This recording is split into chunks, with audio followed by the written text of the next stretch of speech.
예전이었으면 좀 가볍게 털었을 건데요. 지금 방금 풀어봤었던 올해 EBS 지문들하고 연계되는 출제 느낌을 봤을 때 이 정도 좀 가볍게 털어줘야 되는 지문이 됐어요. 그러니까 옛날에는 되게 자세히 설명했을 것 같은데 이게 브레튼 우즈 때문에 다른 경제 지문들 난이도가 상대적으로 훅 내려간 거거든. 얘도 좀 그렇습니다. 알아야 되는 거야 이제는. DNS 스푸핑이 뭐냐? 위조 사이트 접속시키는 거래요. 자, 그럼 일단은 뭐냐면 자, 이 녹색으로 제가 하나씩 정리할 건데요. IP 주소라는 개념을 알고 있어야 돼. 쉽게 얘기하면 우리 집 주소, 내 핸드폰 번호 같은 거야. 나한테 전화 걸려면 내 번호 알아야 되겠죠. 우리 집 오려면 우리 집 주소 알아야 되겠죠. 근데 주소가 똑같아 버리면 어디로 가야 될지도 모를 거 아니야. 그러니까 다 고유한 주소가 있어야 되겠죠. 고유한 핸드폰 번호가 있어야 되겠죠. 그거야. 우리는 그럼 011 네 자리잖아. IP는요. 우리가 아까 서브넷마스크에서 배웠다시피 4비트로 구성된, 4바이트로 구성된 거죠. 오케이? 중복되면 안 되고 임의로 정해도 안 되고 공인으로 받아야지 전화를 걸고 받을 거 아니야. 그런데 여러분 뭐 호텔 같은 데 가보면요. 내선 전화를 걸 수 있는 데가 있어요. 아파트도 아마 그런 데가 있을 거야. 그래서 내선 전화는 굳이 공인될 필요는 없겠죠. 내부에서만 쓰면 되는 거니까. 그게 이제 사설 IP겠죠. 그런데 나는 예를 들면 호텔 객실 507호에 전화를 하고 싶어. 근데 507호 전화번호가 다 같아버리면 507호가 아니라 여러 군데 전화 올릴 거 아니에요. 그러니까 507호 전화번호, 508호 전화번호 달라야 되겠죠. 옛날에, 미안해. 옛날에. 나도 이제 전설로 듣던 거야. 옛날에 그 김태희와 이한이 같은 우리 서울대 선배님들께서 서울대 그 스키부라고 있어요. 스키부 활동을 하셨던 시절. 그 옛날 시절에 되게 로망이 있었죠. 그때는 방팅이라는 게 있었어요. 방팅. 지금도 하나 모르겠다. 그 비발디 파크에 이렇게 겨울이 되면 스키 캠프 같은 걸 해요. 계절학기로. 그러면은 뭐 방 안에 뭐 5명, 10명씩 때려 박아. 남자 방, 여자 방 따로 있었을 거 아니야. 남자 동, 여자 동이 따로 있겠지. 근데 내선 번호는 다 아는 거야. 근데 뭐 503호에 뭐 김태희가 있을지 누가 있을지 어떻게 알아? 완전 랜덤이야. 그냥 전화를 걸어가지고 저희 뭐 누구누구인데 혹시 방팅 하실래요? 오케이 하면은 방팅 하는 거야. 이제 모여가지고 치킨 시켜 먹고 술 먹고 이제 그렇게 했었대요. 재밌게 놀았었대요. 갑자기 그 시절 생각나서 그냥 얘기했습니다. 내년 대학 가셔가지고 방팅 많이 하십시오. 그때 이제 이 IP 주소 생각 한번 해보시고 쌉소리 죄송하고요. 자, 그래서 3달러 IP 주소의 종류예요. 공인 IP가 있고 사설 IP가 있고 공인 IP의 종류도 고정 IP와 유동 IP가 있는데 고정 IP는 고정적으로 할당받은 거, 유동 IP는 사용할 때만 할당받고 아니면 반납이래. DHCP 프로토콜이라는 거 쓴대요. 자, 그럼 이제 우리가 본격적으로 인터넷 접속할 때는요. 우리가 이 네 자리를 외우기 너무 힘든 거야. inoid.co.kr로 외우면 되게 쉬운데 아무튼 뭐 그런 걸로 하면 쉬운데 평가원 사이트가 kais.ru2.kr이잖아요. 서울대 snu.5.kr 이렇게 외우면 쉬운데 예를 들면 뭐 255, 뭐 18, 0,7 이러면 씨발 누가 외우냐고. 엄마 아빠 핸드폰 번호도 겨우 외우는 마당에 너희 부모님 주민번호는 다 외우고 있더라고. 이유는 모르겠어. 부모님 주민번호 외워서 뭐 하려고 그러는지 모르겠는데 부모님 주민번호는 다 외우고 있어요. 예를 들면. 근데 할머니 주민번호 외우는 애들 있겠지만 어쨌든 우리가 숫자는 약해요. 다들 못 기억해. 그러니까 뭐 snu.ac.kr 이런 식으로 외운다는 거야. 문제는 실제 인터넷은 그렇게 주소를 갖고 있지 않다고요. 그래서 바꿔줘야 된다고. IP 주소로. 그럼 내가 다 갖고 있을 수 없으니까 SK면 SK, U+면 U+, KT면 KT가 가지고 있는 네임 서버에 접속해서 받나 봐. 그래서 첫 번째, 내 컴퓨터를 클라이언트라고 한대요. 내 컴퓨터에서 snu.co.kr을 쳤어요. 쳤더니 내가 그 네임 서버에 내가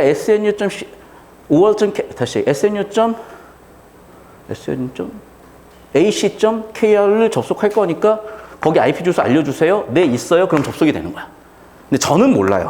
다른 네임 서버 알려드릴게요. 그럼 다른 네임 서버로 가서 다시 지리 뺏기, 응답 뺏기 받는 게 루프래요. 자, 그러면 어떻게 해서 이걸 위조를 하는 거냐? 이 과정에 UDP 프로토콜이라는 걸 쓰는데 얘는 뭐냐면 속도 때문에 먼저 도착하는 것만 신뢰를 한대. 그러면 빨리 도착해버리는 애들이 위조 사이트면 위조 사이트로 접속이 되겠죠. 끝. 됐습니까? 자, 30번 문제부터 보겠습니다. 아, 잠깐만. 구조 잡아야 되네. 잡을 수 있어. 자, 봅시다. 1단락. DNS 스푸핑은, 그래, 주제 바로 초반부부터 세팅을 딱 해주셨군요. 인터넷 사용자가 어떤 사이트에 접속을 할 때 위조 사이트로 접속시키는 행위. 이는 도메인 네임을 IP 주소로 변환하는 과정에서 이루어진대요. 그럼 봐봐. 글의 핵심 정보는 3개겠죠.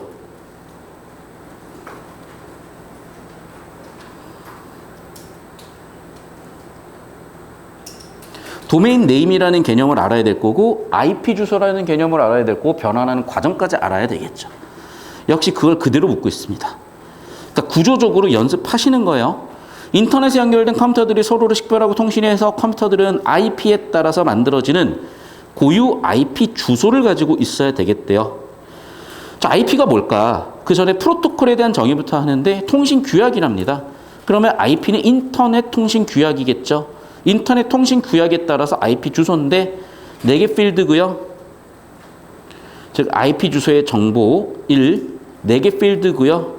2, 중복 지정 안 되고요. 임의 지정 안 되고요. 공인 IP 주소를 받아야 당연히 접속이 가능하겠죠. 그래야지 뭐 국가에서 관리를 해줘야 주소가 다 달라야 접속을 할 거 아니야. 3단락. 공인 IP 주소에는 동일한 번호를 지속적으로 사용하는 고정 IP와 유동 IP 주소가 있었다. 다시 고정 IP 샵 넘버 1, 유동 IP 샵 넘버 2. 자, 먼저 유동 IP 주소는 DHCP 프로토콜이 부여해 준대요. DHCP는요, 요청을 받아서 할당을 해주고 사용하지 않을 때는 반환받고, 한편 사설 IP도 있다. 그럼 봐봐. 결국 3단락 내용은 줄글 나열이에요. 그러니까 우리가 사회탐구나 과학탐구 공부할 때 요점 정리집이 있는 이유가 이거죠. 공인 IP, 사설 IP 2개 있고 공인 IP는 고정과 유동이 있는데 유동은 DHCP 프로토콜에 할당을 받아서 사용이 된다. 끝. 구조도 자꾸 그리라는 이유가 저거예요, 여러분. 그러니까 여러분 대학 가서 생각을 해봐. 이제 대학 가면 발암물질이 몇 개 생겨나요. 일단 대표적으로 조별 과제. 조별 과제를 하면은 자료조사 누가 할래? 그러니까 사실 조별 과제의 목표는요, 다 같이 하라는 거거든? 그런데 조별 과제를 하면은 그 회의 때 한 번 뭐예요? 회의 때 하는 일이 뭐냐? 자, 발표는 누가 해? PPT는 누가 만들어? 자료조사 누가 해? 뭐 이런 식이야, 사실은. 그러면 여러분, PPT 같은 걸 만들거나 할 때 이런 식으로 도식화를 해줘야 될 거 아니냐고. 오케이? 하셔야 돼요. 계속 봅시다. 4단락. 인터넷은 공인 IP 주소를 기반으로 동작하지만 우리가 인터넷 사용할 때는 도메인 네임을 쓰는 게 편하죠. 그럼 당연히 어떻게 하겠어? 도메인 네임과 IP 주소를 변환해줘야 되잖아. 봐. 지금 1단락에서 세팅한 도메인 네임을 IP 주소로 변환해줘야 되잖아. 즉, 여기 주제 또이 부분이 이제 비로소 잡힌 거죠. 왜? 2, 3단락에서 세팅이 끝났으니까. 그래서 우리가 기억하고 있는 도메인 네임을 IP 주소로 변환해주는 그게 뭐라고요? DNS야. DNS는 네임 서버가 운영을 해. 그러면 당연히 네임 서버의 IP가 기록돼 있어야 접속을 일단 할 수는 있겠죠. 근데 유동인은 누구한테 받는데? 받을 때 자동으로 받는데, 고정인은 어떻게 하는데? 네가 직접 기록하래. 그래서 이렇게 했어요. 유동인은 DHCP 프로토콜 IP 주소 할당 받을 때 하고, 너는 자체 기록해놔라. 됐습니까? 네임 서버. 이렇게 제가 정리를 한 거야. 계속해서 5단락. 자, 정상이요. 비정상이요. 이거는 매매에서도 소유점유 지면도 마찬가지예요. 정상거래, 비정상거래 이렇게 하는 것처럼. 자, 그럼 정상적인 과정을 보자고요. 첫 번째. 사용자가 방문하고자 하는 사이트에 도메인 네임을 넣겠죠. 그럼 어떻게? 야, 그 IP 주소 뭐야? 라고 네임 서버에 물어보겠죠. 그게 뭐라고? 지리 패킷이야. 네임 서버는 그 요청을 받았을 때 있어. 있으면 당연히 클라이언트에 이 IP 주소 알려주는 응답 패킷을 보내겠죠. 만일 없어요. 없으면 어떻게 하겠어? 다른 네임 서버 가서 찾아봐 라고 하겠죠. 그럼 왔다 갔다 그러니까 계속 이제 루프로 돌겠지. 이것도 봐봐. 이것도 뭐로 그려놓은 거야? 순서도로 그려놓은 거야. 여러분 예전 선배들이 배웠었던 수학 단원명이야. 수열 단원에 있었던 순서도와 알고리즘. 그게 순서도 알고리즘 여기 나와 있습니다. 됐죠? 여러분 배웠었어요. 여러분 선배들은 배웠고 평가원은 여러분이 알고 있다고 생각할 거예요. 오늘 아셨으면 됐습니다. 자, 됐죠? 이제 여기까지. 자, 그럼 여기 원리는 뭐냐면 UDP 프로토콜이 쓰이는데 이 핵심 원리는 뭐냐? 전송 속도 때문에 어떻게? 처음 도착하면 신뢰를 해버린대. 야, 씨, 사기치기 좋겠네. 기다리고 있다가 먼저 보내버리면 되잖아요. 이게 사기의 원인인 거죠. 그래서 마지막 6달러. 어떻게 하겠대? 그래. 어떻게? 먼저 도착하면 되는 거죠. 됐죠? 끝. 그러니까 여러분 이미 알고 있어야 돼요. 수학하고 똑같고 탐구하고 똑같아요. 알고 있어야 돼. 이런 어떤 사기의 방법도. 왜 사기당했니? 사기 당한 거 말고 사기를 치라는 얘기가 아니라 사기를 막기 위해서. 그리고 수능 지문, 국어 지문 이제 더 이상 제발 배경시 없이 버틸 수 있다는 생각은 버리고 그럼 어떻게 해야 되나? 수업 열심히 들으라고. 내용 공부도 하라고. 해서 어디다 쓸 건데 일단 수능 치겠지. 해놔 봐라 진짜. 어떤 형태로든 니네 먹고 사는데 다 도움된다. 자, 프로토콜이요. 프로토콜 뭐였습니까? 통신 규약이죠. 정확하게 맞죠. 2번 선지. IP에 따르면 현재 IP 주소 4개 필드 맞죠? DHCP는 유동이었죠. 유동. DHCP 유동이었죠. 에이 4번이네. 유동이니까 뭐 하면 돼? 요청 시 할당받으면 되잖아. 얘는 사고 난 후 이후고. 그러니까 세부 정보 같지만 실질적으로는 되게 정보가치 높은 내용 가지고 세팅한 게 다 보일 겁니다. 넘어가죠? 31번. 자, 그럼 봐봐. 내가 도메인 네임을 쳤어. snu.ac.kr inoid.co.kr 그러면 inoid.co.kr이 어딘가요? 라고 누구한테 보냅니까? 자, 송신자는 내 클라이언트야. 수신자는 누굽니까? 네임 서버예요. 그럼 네임 서버에서 뭘 보내주겠어? 진짜 접속해보는 거 아니야? 창피하니까 하지 마세요. 여기 접속해서 보니까 뭐 255, 뭐, 컴마를 알려줘야 되는데 이 응답 패킷의 송신자는 누구겠어요? 네임 서버. 수신자는 나죠. 내용은 뭐겠어? 여기에 해당하는 거야 될 텐데 자 봅시다. 얘는 UDP 프로토콜에 따라서 처음 받았니라고 물어볼 것이고요. 처음 받은 것만 우리는 신뢰하죠. 그런데 만약에 얘가 처음 받은 애가 모르는 애면은 inoid.co.kr은 듣보라서 모르겠어요 라고 다른 네임 서버 가세요라고 하면은 우리는 다시 다른 네임 서버한테 질문해야죠. 이해됐어요? 그런데 드디어 어떤 애가 알려줬어요. 그러면 접속하면 되겠죠. 됐습니까? 자, 1번 선지. 2번 동작했다면 첫 번째는 듣보라서 모르겠어요. 두 번째는 듣보지만 알고 있어요. 두 질문 내용은 동일하죠. 저 이노에도 들어가고 싶은데요. 겠죠? 지리 패킷은 둘 다 이노에드의 IP를 묻겠죠. 수신 측이요? 왜 동일합니까? 자, 첫 번째 네임 서버는 저 그런 거 듣보라서 몰라요. 두 번째 네임 서버는 알아요지. 됐어? 맞는 거 찾는 거죠. 2번 선지.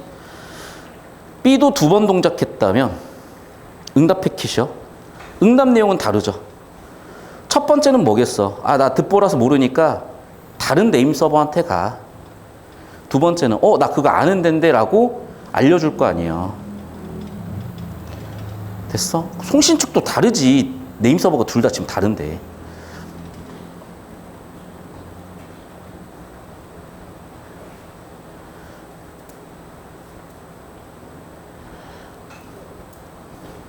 자, 3번. C. A에서 지리한 도메인 네임에 해당하는 IP 주소가 네임 서버가 찾았어. 그래서 그걸 알려주는 패킷이야. 그럼 바로 접속해야죠. 맞네? 정답 3번. 순서 정확히 이해했으면 문제 푸는데 지장 없었고요. 이어서 32번 문제 가보겠습니다. 바로 2번이네요. 자, 일단 사설 IP가 아니라 공인 IP라고. 하지만 사설이라도 또는 공인이라도 어쨌든 사설 내부에서든 공인끼리든 서로 달라야지 접속이 되지. 아니 방팅해야 되는데 505랑 506호, 507호가 번호가 다 같으면 전화 걸었는데 3명이서 받을 거 아니야. 어딘 줄 알고 가냐고. 무슨 얘기인지 알겠어요? 33번. DNS가 고안되기 전에는 호스트 파일에 내가 자체 기록을 했군요. 야, 그러면 사기날 확률도 없지. 내 거 저장된 거 내 거만 들어가는 거니까. 그러네. 이게 DNS 스푸핑을 피하게 하는 방법이 될 수 있는 거죠, 그러면. 그리고 여전히 저장만 잘 돼 있으면 되는구나. 그래서 내가 원하는 도메인 네임이 있으면 문제가 없어요. 오케이야. 그러면 네임 서버에 지리 패킷을 보내면서 UDP 프로토콜 때문에 문제가 발생할 수 있는 거죠.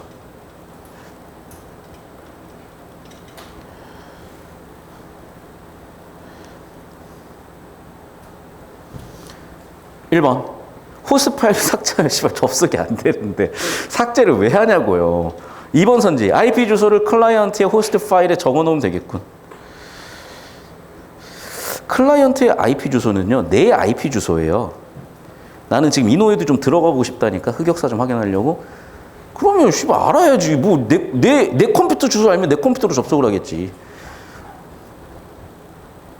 3번 클라이언트의 호스트 파일이 없더라도 아니 그러니까 중간에 사기친다고. 얘가 들어와 사기친다고. 맞죠? 해법이 아니야. 자, 문제에서는 뭘 찾으라고 했다고요? 어떻게 하면 위조 사이트에 접속을 안 하게 되는지, 어떻게 하면 피하는지. 주소창에 도메인 네임을 입력하면 위조를 먼저 도착하면 되잖아. 그러면 이제 이상한 사이트에 접속이 되는 거죠. 위조 사이트. 4번 선지. 네임 서버의 도메인 네임과 IP 주소를 사용자가 그러니까 내가 봐봐. 지금 네임 서버의 주소를 알아봐야 네임 서버한테 물어볼 거 아니야. 그럼 어쨌든 얘가 위조할 수 있는 거지. 5번이죠. 접속 관련 사이트의 도메인 네임과 IP 주소를 내 컴퓨터에 저장을 해놓으면 내 컴퓨터에서 확인하고 가버리면 되니까 물어보고 도메인 네임 서버에 물어보고 확인받는 과정에 위조가 먼저 들어와 버리면은 위조 사이트로 접속할 텐데 그 과정 자체가 없어지니까 정답 5번이겠구나. 이해되셨습니까? 자, 오늘 수업은 여기까지고요. 잘 들으세요. 정말 잘 들으셔야 돼. 지금 2감 기준으로 1, 2등급이 잘 나오는 친구들은 쭉 따라오시고요. 그게 잘 안 나오고 흔들린다. 특히 3등급, 4등급 한 번씩 왔다 갔다 한다. 많이 왔다 갔다 한다는 제발 일요일 수업이야. 선택하고 문학에서 다 맞아야 돼. 그러니까 선택하고 문학에서 근본적으로 실력 변화가 있어야 되고요. 쉽더라도 정확하게 자세 교정하실 거예요. 내일. 자, 내일 3시 반은 잘 들어. 화법작문 매체다. 매체. 화법작문 매체다. 매체는 화법작문 파생학문이다. 그래서 매체는 화법작문하고 엮어서 봐야 된다. 아시겠죠? 7시부터는 문학입니다. 자, 오늘 수업 여기까지. 수고하셨습니다. 안녕.